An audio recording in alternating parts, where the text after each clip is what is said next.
right, welcome to the show. Welcome to the show. This is Talk Real Solutions. And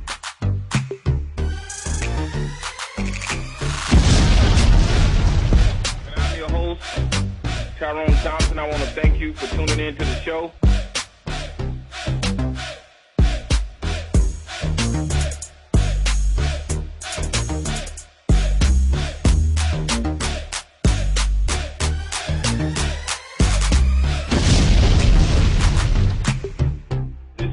Real Solutions. And I'm your host, Tyrone Thompson. I want to thank you for tuning in to the show. Today is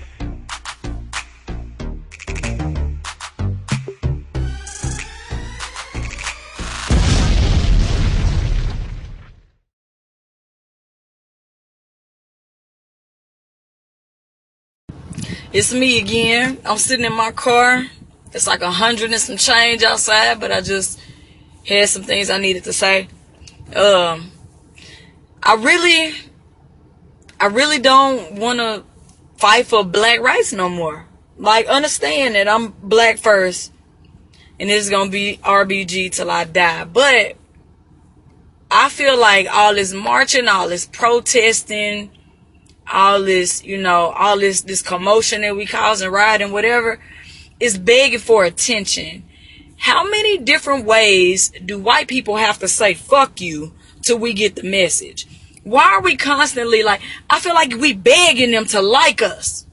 It's like a terrible, like a domestically abusive relationship between black America and the mainstream culture. It's like this. When a woman is getting beat on by a man, she only has a few choices. One, you stay there and you continue to get beat on until he kill you. Two, you decide to pack your shit up and leave. Or three, you finally get tired and you kill that nigga before he kill you. These are the only three choices that we have as black people. Constantly begging white people to give us favors or to like us or to treat us like human is basically begging for white acceptance, which we have learned that over time is not going to happen. I'm confused. Like, why are we so intent on being accepted? We should not want to be accepted. We should not want to be equal to them, because asking for acceptance and asking for equality is accepting the fact that we currently are not equal nor accepted. Why do you want validation from people who fucking hate you? I will never understand that. I feel like as a black person, as a revolutionary, as an activist, you are not about their life unless you are trying to build an economy and to build a financial structure and a structure within a black community that allows us to be self-sufficient outside of the white community. As long as we still go, how are you protesting instead of going to their job, making money, paying taxes? It's like you continue to participate in the very system that you're fighting against. I don't believe you. If you don't have entrepreneurial pursuits, you're not trying to get money, you're not fiscally responsible, you're not fucking financially literate. I'm confused. What are we doing? And it's like, I think it's this self-serving prophecy where it's like, if we know that white people aren't going to ever give us what we ask for unless we take it, but most of us aren't ready to take it. So as long as we continue to ask for something we know we're not going to get, we can't put the blame on nobody but them. It's a way to have a scapegoat. You know it's not going to happen that way, so now we got somebody to blame for the situation we in. How about you finally get tired and let's just completely opt out of the system?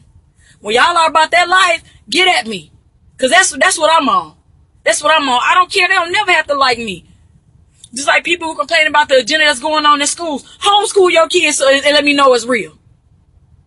Like, people constantly complaining about things that they can actually change. We can't change the way white people feel about us. We can't change the way the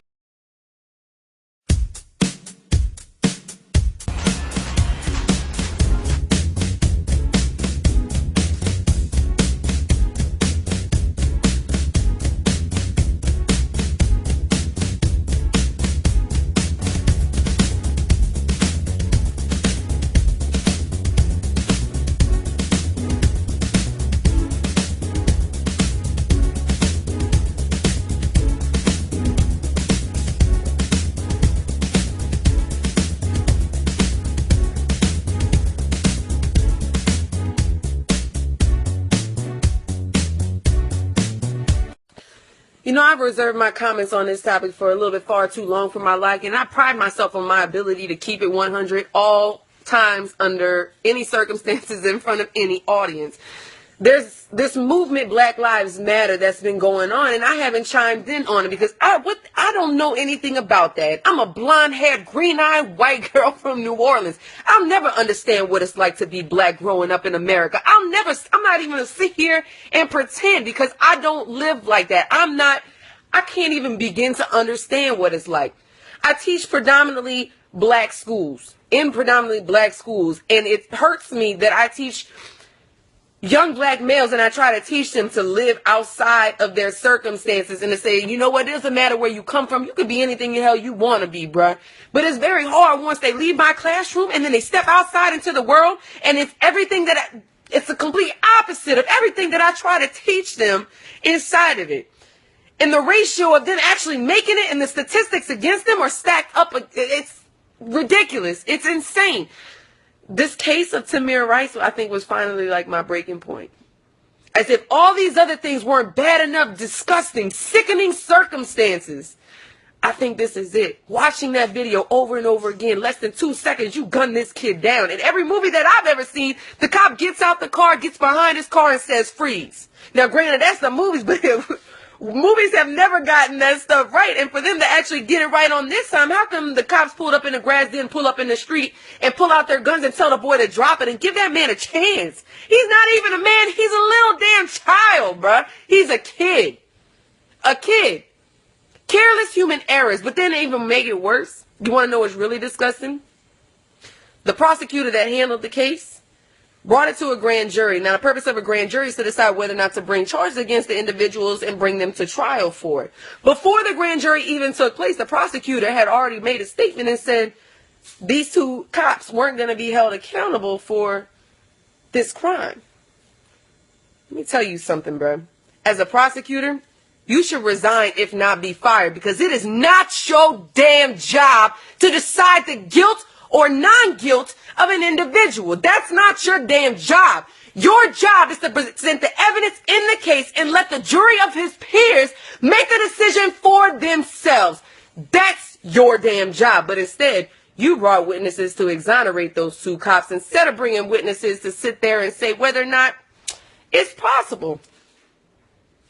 You're down bad. And up until the people of this country get together and realize the system and how this system works, you're always going to be trapped and a victim of it. That's just my opinion. I mean, take it or leave it. It is what it is. The system is messed up from top to bottom. And there's nothing that I could do.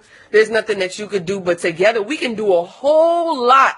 Once we get it all together, once we unite as a people, not as blacks, not as whites, not as Latinos, not as Asians, not nothing. But the moment that we get together, all of us, educate ourselves and go about this the right way, I believe that we can make positive change. I believe in the things that I teach my students, and I believe that one day things like this won't happen. I have to believe stuff like that. I have to believe that one day it's going to change, because if not, I can't go into my classroom and try to teach these kids that it doesn't matter what hood you come from, that you can make something of yourself. I have to believe that. Educate yourself. Teach your life.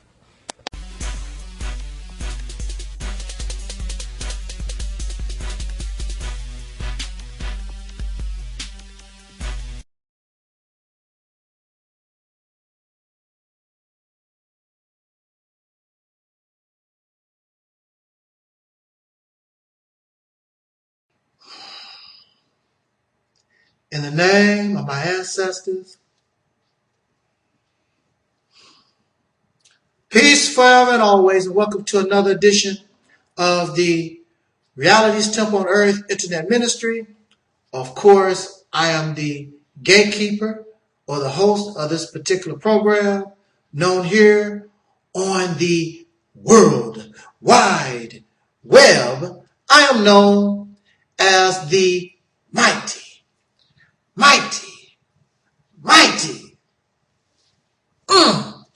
Angel Snub Nub 7. I am your brother and hopefully your friend, Taalik Ibn'rad. I want to have this conversation with a certain group of people,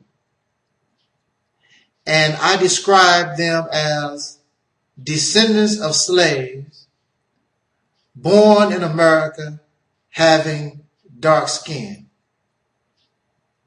I am a member of this group.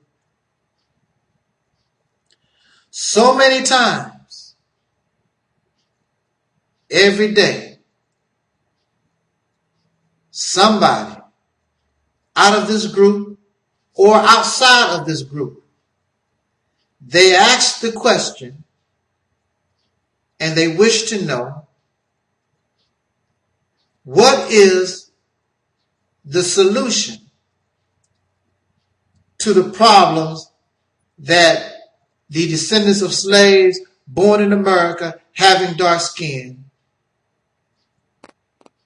what is the solution to their predicament that they find themselves in? Well, quite simply, no matter how you put it, the so-called Negro, African American, black, whatever other way that you want to describe this group, they only have three real choices.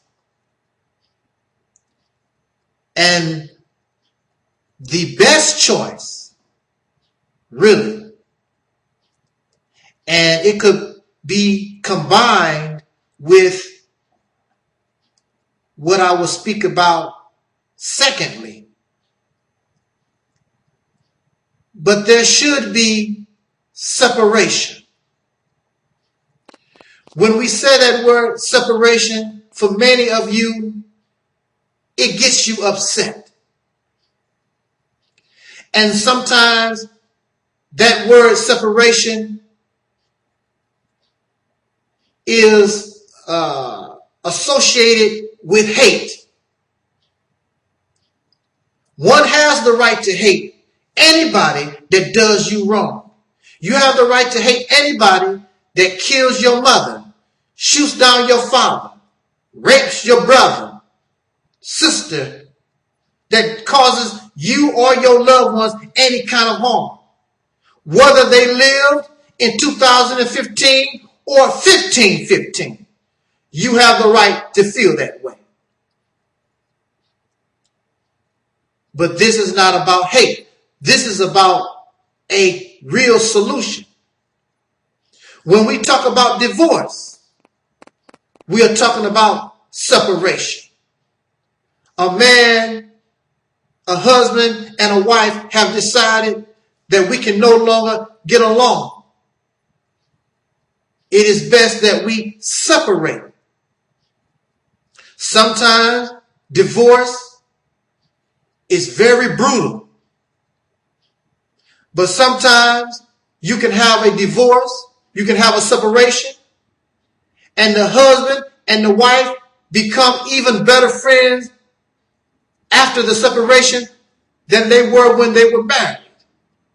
It's according to the mentality of those who are involved. I will say that again. It's according to the mentality of those who are involved. Well, I don't believe in that separation stuff because I'm an American. I have just as much right to America as any Caucasian or any other person, any other citizen of this nation. That is true. However, have you ever lived in a house or an apartment with a roommate or roommates plural, and you pay your rent and you pay your equal share to live in the house or the apartment, but yet and still you can't have company like the others? You don't get your fair share of the groceries. You understand what I'm saying? So yes,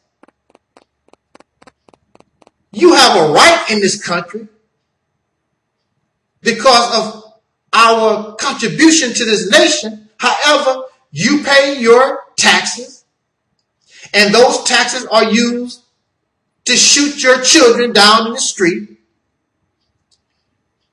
You are discriminated in housing and employment, and all these other different things that still continue to this day. You have done what is required of you to be a citizen of this nation, but you're not getting what you earn. So will you continue after and going on now 500 years, this type of relationship? Or if you were in a house or an apartment with a roommate, you and I both know that you will seek to separate. You will seek to divorce. But we have a slave mentality, and we don't want to leave our masa.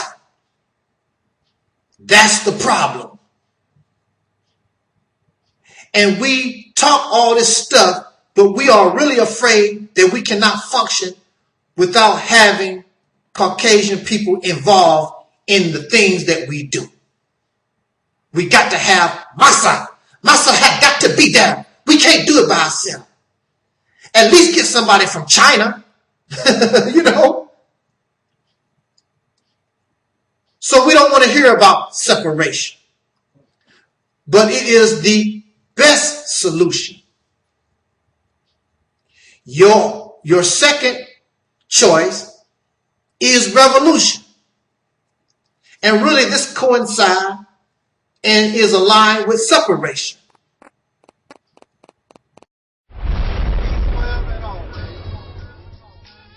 My black people, it's all about the unity. There's nothing they can do with us, so ain't nobody moving.